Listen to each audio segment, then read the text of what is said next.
Ah.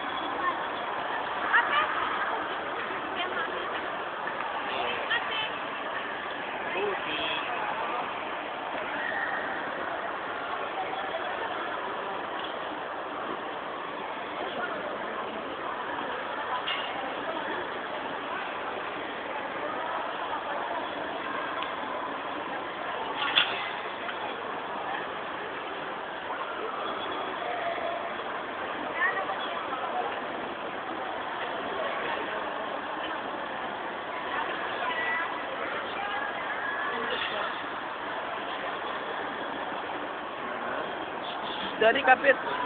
Kapit.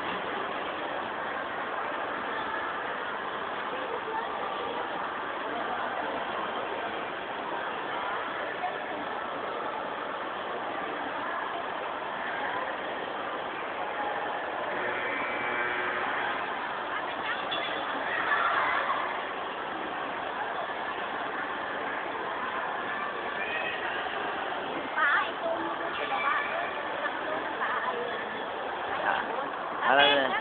Matalino naman si BJ. Kahit ninyo yung turuan, alam niya na yung gagawin niya na. Ngayon ko lang nalaman na matalino si Buson eh. Lalo na pag ayaw niya sumama sa akin.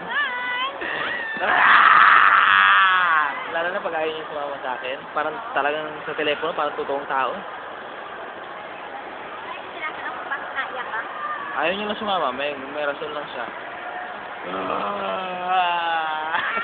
Pawala ka, makaroon mo, ulog kita. Kahit pinapasama siya, pakinig ko naman sa telepono na pinapasama siya talaga ng nanay niya at ng kanyang tita, siya lang talagang ayaw.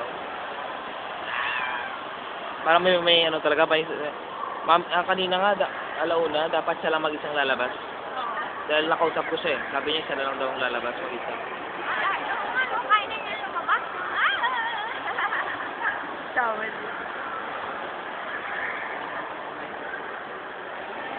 Lahat ng laruan ni BBJ, pakikip lang dun sa bahay.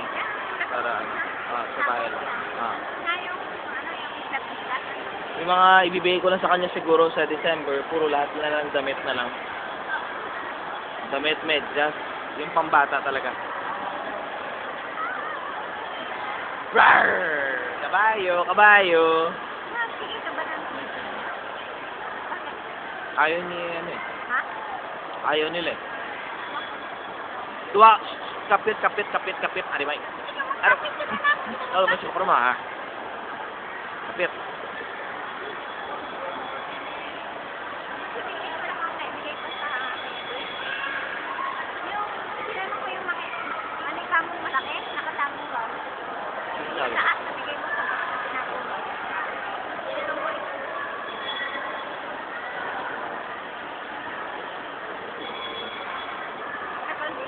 Bossing, lipong ka na, boss?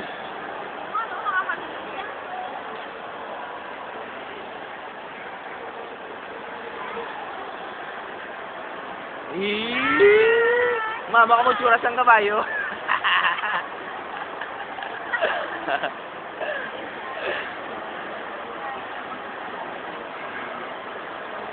Ha? Kabayo.